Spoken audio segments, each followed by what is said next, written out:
ስለ ቅድስት ሥላሴ ምን ያክል ታውቃላችሁ? እስኪ እነዚህን 5 ጥያቄዎች እንያቸው።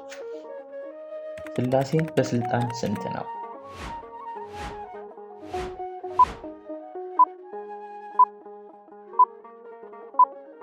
መልሱ ሐመርኋ 1።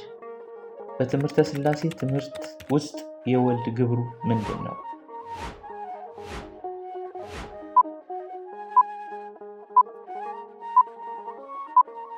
መልሱ ለመወለድ።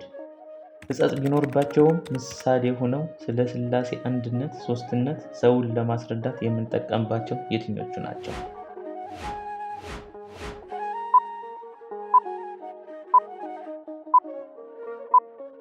መልሱ መ ሐና ለ።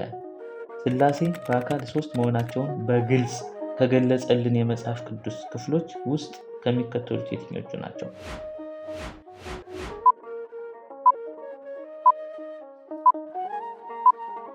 መልሱ ለወንጌል። የሥላሴ መለኮት ስንት ነው?